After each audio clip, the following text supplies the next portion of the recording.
Today on Poker Cheating Exposed, I'll reveal sleight of hand secrets that dealers use to steal your chips at the poker table. I'll be sharing expert insight into the Min the Master World Series of Poker cheating scandal. Plus, I'll be revealing the official Kardsharp solution to stop nerds from using GTO Wizard at the World Series of Poker and other tournaments without taking anyone's phone away. And this just in, unofficial Texas Poker Cheats Exposed update. A dealer from the Legends Poker Room in Houston, Texas has stepped out of the shadows, risking life and limb to share even more nefarious facts about David Law, making him now a 9.5 on the Kardsharp Poker Cheat Scumbag watch list. And yes, I'm starting a Kardsharp.com Poker Cheating Scumbag watch list. All of this, plus I'll be teaching you a really cool bar bet designed to frustrate the living hell out of all of your friends who think they're a lot smarter than you are. Drinks are on me. So sharpen up because it's all starting right now.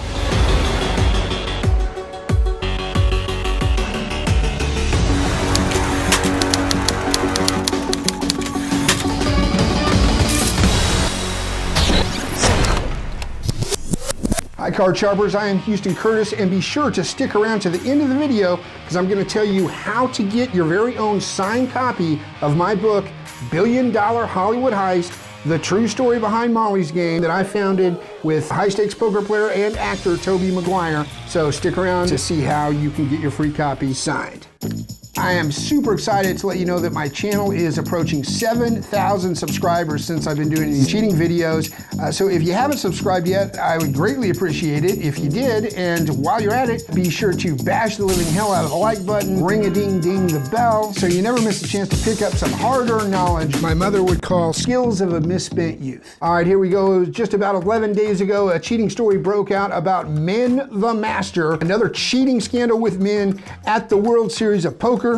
And the most watched coverage from this cheating scandal came from the one and only Doug Polk. So just for fun, let's take a look at how Doug dramatically opened his video on the Min the Master cheating scandal. Let's take a look. This just in, breaking news. Our story tonight, millions in chips stolen in broad daylight at the World Series of Poker. With this much money at stake, I figured I should mention it. Oh, it was a bad joke? They can't all be winners. This heist cost player Brian Smith, aka Smitty, approximately $30,000 in real money. The real crime here was jamming Jack 5 suited under the gun. For those of you who don't know, high stakes legend Ted Forrest made a little cameo laugh at the end of that, which I thought was pretty funny. Now, since my videos focus on cheating and cheaters, I've had a lot of you ask me what I think about this Min the Master scandal. Was it cheating? Was it not cheating? I'm gonna make this short and sweet because we have a lot of stuff going on today. In my opinion, while I know Doug was joking when he said that the real crime was Smitty jamming Jack 5 suited under the gun, that's actually not too far from the truth. I would just add one caveat. And no, I'm not gonna condemn Smitty for the celebratory suck out because quite honestly, it was entertaining as hell. Let's go, man! Down for the count. So here's my thoughts. As entertaining as that was, one would think that with Smitty's tournament life on the line, he would be more concerned about making sure that the dealer is bringing in the main pot before jumping out of his chair to burst into a suck-out celebration. Down for the count. Now, all kidding aside, despite any gripes about Min the Master's past and all the allegations against him, if you take that all out of the equation here, all this footage shows is an elderly gentleman who looks like he is pulling in from the remaining side bets where he shared the pot with the other player. In my opinion, this was undoubtedly a dealer error, and sadly, one that Smitty should have caught himself, especially since, according to his testimony, he knew the 5 was coming. I knew that 5 was coming, boys. So regardless of his past, this incident with Min the Master probably never would have made it to the Mega Mountain podcast of Doug Polk if it wasn't for the fact that Min is such a controversial legend of poker. Sadly, Min will always have eyes on his actions due to past allegations of chip dumping, cheating, angle shooting, and abusing dealers while being drunk and disorderly at the poker table. But if we look on the bright side, this actually gives Min Win a chance to live up to his legendary status going forward in the game of poker. It gives him a chance to sober up and be kind to dealers. A chance to continue putting food in the mouths of his many children despite not being able to remember all their names. That's Mulan. Anna. No, that's Diana. Diana. And a chance to avoid cheating while proving he still has what it takes to be a true champion. I'm sorry. So hit me up in the comments if you want to place a bet on whether or not Min the Master will take the high road from here on out. I'll be taking the under on that bet. Moving on. Now, while Min the Master did not make the Kardsharp.com poker cheating scumbag watch list, another Vietnamese poker player did. If you've been following my Texas Poker Cheating Exposed parts 1 through 3, you may know I'm talking about David Law, the owner of Legends Poker Room in Houston, Texas. Let's take a look at a few shocking pieces of information sent to me from a dealer who works at Legends Poker Room. Now, this person went way out on a limb to share this information, so I cannot share their name, their weight, their height, their pronouns. All of that will remain confidential. Let's take a look at what they had to say. Quoting David during a recent staff meeting, he said, "If I catch you not dropping enough rake, I will cut your balls off and send you the fuck out of here." He also throws cards at you, curses at the dealers, and many other things, downright degrading treatment. Now, since Kardsharp has exposed Legends, there is a new policy at the large limit tables that no cell phones are allowed to avoid recording. If you deal David too many losing hands, you'll be banned from dealing him at any table. The rake is 10% after 25 up to $7. The idea is you get as many 1, 3, 6 games going because the $7 will be reached faster. In the big game, the rake is 10 to 20 per hand, depending on the games played. The cheating is done in the big game with the non-English speaking players. We pay out to work there. When we leave, it's an average of $30 per shift. David has humiliated staff members in front of the customers and has not been shy about it. It's so painstaking to see dealers go through it. This place needs to be shut down. And guys, that's just the tip of the iceberg. Now, if you want to read everything this latest whistleblower emailed me, then be sure to visit my Poker Cheating Exposed blog, which can be found on my website at kardsharp.com. In poker, you learn lots of terminology. Well, today I'm going to teach you a term that is primarily used in the world of cheaters, and that is a term called trimming. Trimming can consist of numerous dark edges cheaters use to get a leg up on you during gameplay. Not all of these methods guarantee that the cheat is going to beat you every time, but it definitely gives them an unfair advantage. Here's a trimming example of how a poker cheat will partner with a dealer in order to steal your chips right out of the pot. Let's take a look. Let me show you guys an example of trimming. Let's say the dealer is cheating. He's partnered with the guy in the 9 seat. Seat 1 makes a $2,000 bet. Dealer counts it down. 5, 10, 15, 20, $2,000. Okay. The guy in the 9 seat says, "I call."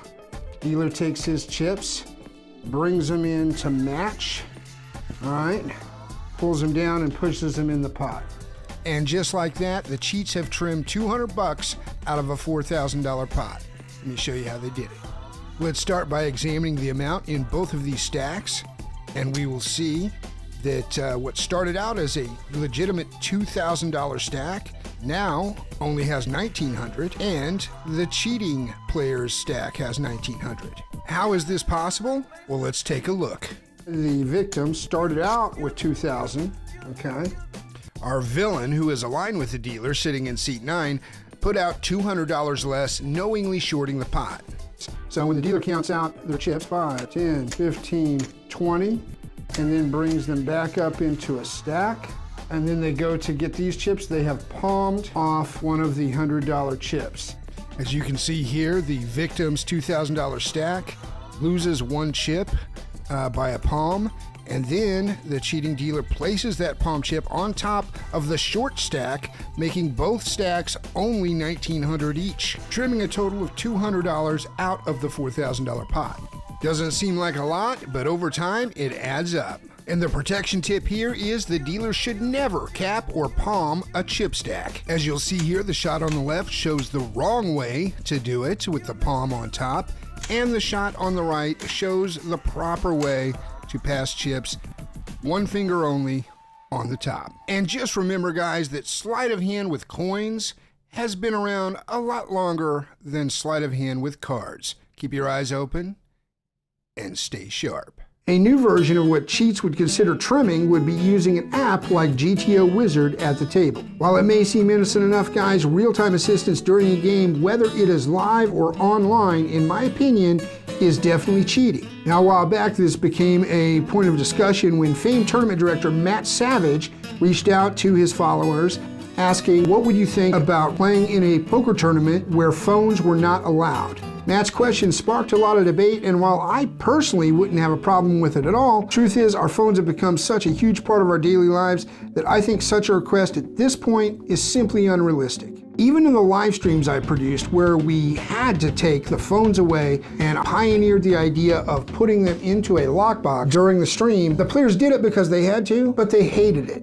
So how can we allow players to have their phones at the table and not worry about real-time assistance or an app like GTO Wizard being deployed during gameplay? I'm going to propose something that I think is very simple, guys. During gameplay in a tournament, for instance, the rule would be that the phone has to be face down either on the rail or on the felt next to your chips if you're in a hand. If a player wants to use their phone after mucking his or her hand, no problem, so long as the phone goes back face down when gameplay ensues. Now, obviously, adjustments can be made for special circumstances.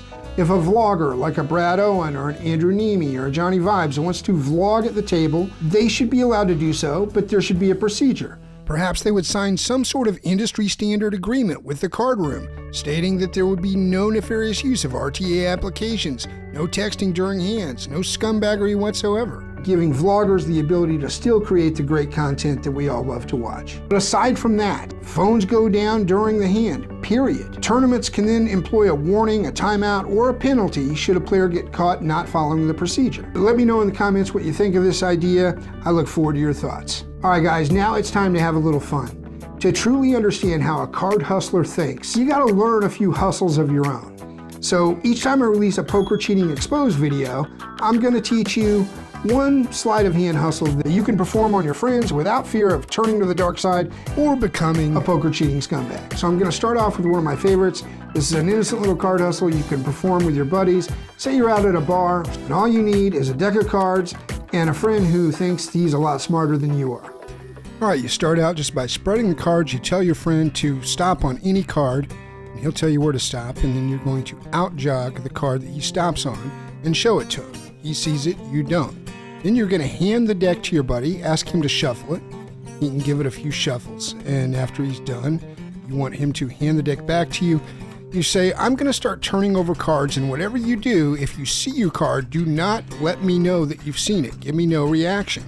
So you're turning over cards and you're turning over cards, and he's watching the cards, and eventually you are going to set one card off to the side and say, okay, I bet you a round of drinks the next card I turn over will be your card. Like a sucker, he says, I'll take that bet, and then you go into the deck, grab his card, the King of Diamonds, and turn it over a round of drinks on him.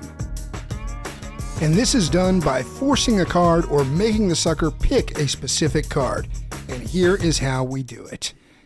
At the beginning of the trick, you're going to pick a card about halfway down. We got the King of Diamonds. You're going to keep a peeking break underneath that card. As you start to spread, he picks a card. And then when you go to show him the card, you are pushing it in and pushing up from the break at the same time. So he is completely unaware that you have forced him to pick the King of Diamonds. Then as you're turning over the cards and telling him to not give you any tells, you make sure you notice when that King of Diamonds is dropped. And a few cards later, you set a card off to the side and you say, I'll bet you a round of drinks the next card I turn over is your card. He will say yes, as they always do.